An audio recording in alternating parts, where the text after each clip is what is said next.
Dans la deuxième épître de Pierre, le premier chapitre raconte quelle sorte de bénédiction l'homme doit recevoir. Tous ceux qui croient au Seigneur. Qu'est-ce que le Seigneur Jésus-Christ nous donne comme espérance?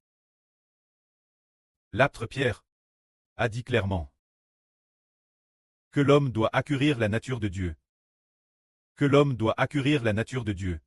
Avec le Christ, obtenir la nature de Dieu. La nature de Dieu. Qu'est-ce que cela signifie?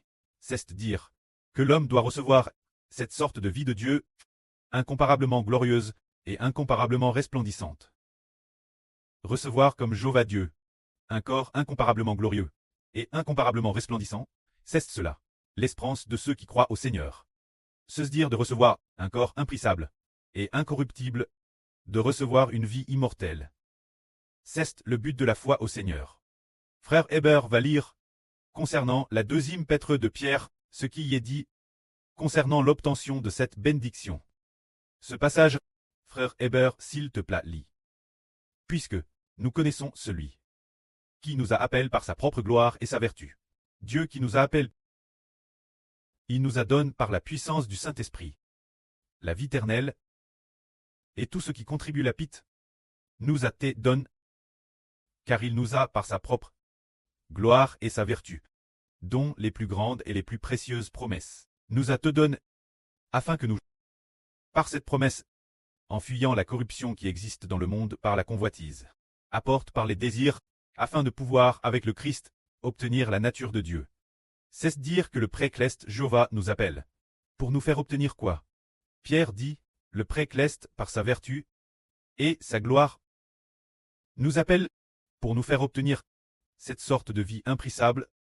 Cette vie permet avec le Christ d'obtenir ensemble la nature de Dieu.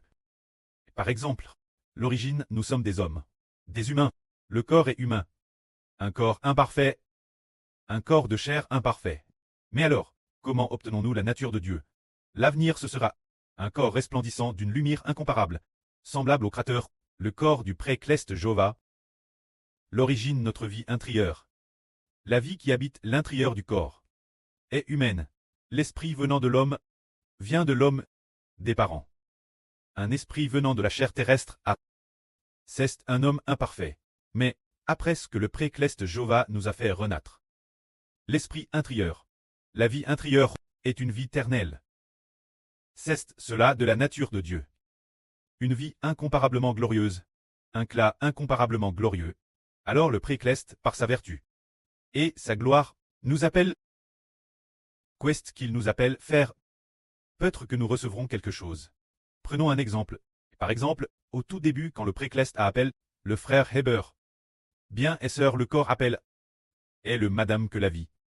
Par exemple, le frère Hébert et les frères Essur, leur corps lors de la résurrection future, et leur vie seront tous des corps spirituels. La vie spirituelle est la madame. Mais, les ministres, chacun en a de différents. Par exemple, quand le précleste appelle le frère Hébert. Au tout début, quand il avait un peu plus de 2 ans, il appelle le frère Hébert, faisant grimper le frère Hébert dans le herveux de Chelclest, pour monter au ciel, se dire. Appeler le frère Hébert, trait l'Israël de la Nouvelle Alliance, trait le Jacob de l'Israël de la Nouvelle Alliance. Plus tard, le 28 décembre 2018. L'appel n'était plus seulement pour Israël, mais directement, fils de Dieu. Disant, Jéhovah Dieu est ton preux. Se dire appeler le frère Hébert devenir. Le soleil dans l'Apocalypse, et en Madame Tant, le nouveau dans l'Apocalypse, c'est recevoir un tel appel. Quand le frère Hébert, quand le Seigneur est apparu Hébert, au moment de l'appel, lors de l'apparition, son titre est plus honorable que celui des apôtres. Alors tout cela enseigne que le pré par sa gloire et sa vertu nous appelle. Le moment venu, selon ce que le pré juge bon, selon notre propre foi et nos efforts, nous accordera des clestes, différentes récompenses. Ce qui est identique, c'est que le corps et la vie sont les madem. Tous deux sont la vie éternelle. Le corps éternel, le corps incorruptible. Ce qui diffère, c'est le ministre de chacun, le titre de chacun. Les fonctions exercées au ciel, les ministres, semblent très différents. Par exemple, nous voyons, quand la sur Zaowan a été appelée, c'est le Seigneur qui lui est apparu. Ce 28 décembre 2023. Le Seigneur avec un éclat d'une gloire incomparable. dans une vision, est apparu la Sœur Zhao Wan. Lors de son apparition, il a mis une lumière extrêmement blouissante, tel point que la Sœur Zhao Wan pouvait peine garder les yeux ouverts. C'est un peu comme ce qu'elle dit souvent. Cette Sknen ressemble un peu celle. Oh, Pierre allait vers Damas. Le Seigneur est apparu dans le ciel. Et les yeux de Pierre sont devenus aveugles. Mais, la Sœur Zhao Wan, ses yeux ne pouvaient presque plus le supporter, mais sans pour autant devenir aveugles. Et le Seigneur a dit, la Sœur Zhao Wan, mon enfant, ne crains pas. Le Seigneur est apparu, apparaissant dans un clair extrêmement blouissant.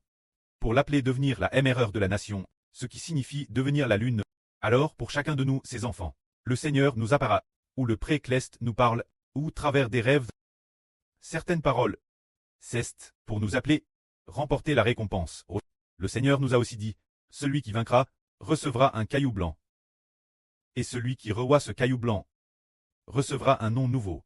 Ce nouveau nom, par lui-même, personne ne connaît ce nouveau nom. Se dire qu'il enseigne que nous, ce groupe, qui planons notre espoir dans le Seigneur Christ, obtiendrons un corps de la nature de Dieu. Une vie essentielle, et que nous obtiendrons aussi. Les fonctions de roi et de prêtre, c'est ce pourquoi nous sommes appelés au ciel. Quand cette belle espérance venant du Seigneur, par la foi au Seigneur Jésus-Christ, pour obtenir cette espérance, pour les païens non croyants, pour ceux qui ne croient pas, ils diront, comment est-ce possible? Tu es un trait humain l'origine. Tu te prends pour Dieu. Comment est-ce possible? Tu n'es qu'un trait humain. Comment est-ce possible d'avoir une telle vie? Quand on meurt, on ne peut pas ressusciter, c'est ce qu'ils croient tort. Et madame, il y a 2 ans, en 2025, ce devrait être il y a un an, le frère Heber prêchait la vraie, dans un endroit appelé le centre sportif, après avoir fini de prêcher la vraie. Et alors continuellement, chaque matin il y avait un couple de vieux frères et sœurs qui dansaient par le tout PRS. Ils venaient toujours pour faire de l'exercice et danser. Ils étaient retraits, mais ils étaient des frères religieux de la religion. Des frères et sœurs chers, tiens, il semble que chaque semaine, ils allaient Elbas pour se réunir. Alors le frère Heber ayant fini de prêcher, s'adresse eux, et leur a demandé, frères et sœurs, vous, si vous allez aussi à l'église, pourquoi allez-vous à l'église? Ils ont répondu, pour la paix et la joie. Regarde frère, regarde mon cou, je porte une croix. Alors la sœur a soulevé son vêtement, pour la montrer au frère Heber. Sa croix, t'es en jade. Elle a dit, qu'elle portait toujours cette croix, qu'elle la portait tout le temps, et qu'aller l'Élgélise c'était juste, pour la paix et la joie. Heber a dit, sur la ne sais-tu pas que ceux qui croient au Seigneur croient pour avoir la vie éternelle. C'est pour la vie éternelle qu'on croit, pas pour aller à l'église, chercher la paix et la joie. Nous ne croyons pas non plus en l'église, mais au Seigneur Jésus-Christ. Pas en un bâtiment d'église, mais au Seigneur Jésus pour obtenir la vie éternelle. La sœur a dit, ah, la vie éternelle c'est impossible, mais la paix et la joie c'est bien reul. Depuis que je vais à l'église, j'ai eu beaucoup de paix et de joie. Par exemple, une fois, un mur s'est soudainement effondré, et juste 1 ou 2 minutes après mon départ, ce mur s'est effondré immédiatement, ce qui prouve que ma foi dans le Seigneur m'apporte la paix et la joie. Qu'en penses-tu, frère? Jeune frère, qu'en penses-tu? Ce fait de croire au Seigneur pour obtenir la vie éternelle, c'est impossible. Moi, je crois au Seigneur, depuis 20 ou 30 ans, et je n'ai jamais entendu dire que croire au Seigneur donne la vie éternelle. Alors, frère et sœur, voyez-vous cela? Ces gens de la religion, ils ne savent madame pas que croire au Seigneur donne la vie éternelle. Madame le frère Heber au début, dans une église de maison, peut-être pendant plus de 6 mois. Mais le pasteur n'a jamais dit que croire au Seigneur t'est pour la vie éternelle. Chaque semaine, le samedi, le mercredi, il y avait des réunions le soir et le samedi après-midi. À l'époque, il y avait 1 ou 2 centaines de personnes, peut-être plus de 100 personnes. Le pasteur qui y prêchait n'a jamais dit que l'on croit au Seigneur pour obtenir la vie éternelle. Il parlait de toutes sortes de vrais bibliques, mais il ne disait pas clairement que croire au Seigneur, c'est précisément pour obtenir la vie éternelle et pour recevoir le Saint-Esprit. Pourtant, nous voyons que l'apôtre Pierre a dit qu'en croyant au Seigneur, on doit obtenir la nature de Dieu. En entendant le frère Heber dire que croire au Seigneur permet de ressusciter pour devenir des rois et des prêtres, de devenir des vies nobles et glorieuses, de devenir le genre de vie glorieuse et infiniment lumineuse de Dieu et du Seigneur. On voit donc que nous comprenons tous ceux qui croient au Seigneur, ceux qui comprennent la vraie, ont une espérance, qui est l'espérance de la résurrection d'entre les morts. Le Seigneur Jésus-Christ est ressuscité des morts, et l'avenir nous ressusciterons aussi d'entre les morts. Seulement après la résurrection d'entre les morts, ce ne sera plus. Ce genre de corps imparfait, ce ne le sera plus. Mais ce sera un corps parfait, comme celui du grand Dieu Jéhovah. C'est dire que ceux qui sont inscrits dans le livre de vie de l'agneau recevront tous ce genre de corps.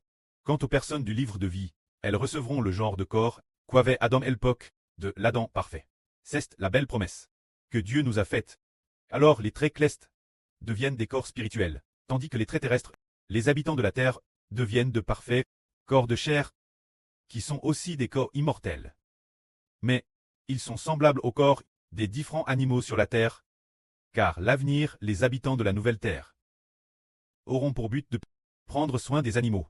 De prendre soin des animaux, oui. Leur but est de prendre soin des animaux. L'origine, les animaux ont été faits de boue. Et au début Adam a également été fait de boue. Ainsi, les enfants de la nouvelle terre, d'après ce que l'on comprend actuellement, devraient avoir cette vie charnelle de l'Adam parfait. Ce genre de corps, mais quant aux traits célestes, puisqu'ils viennent du ciel. Ce genre de vie, cela signifie qu'ils doivent obtenir ce genre de corps spirituel du Seigneur Christ. Le Seigneur Christ est le Fils unique de Dieu, le corps par lequel toutes choses ont été créées. Par conséquent, les traits célestes sont extrêmement nobles. C'est ainsi que, nous les croyants, traits célestes, avons une espérance, obtenir le corps infiniment glorieux de Dieu. D'obtenir cette vie infiniment glorieuse, que la gloire soit rendue auprès et au Seigneur. Amen.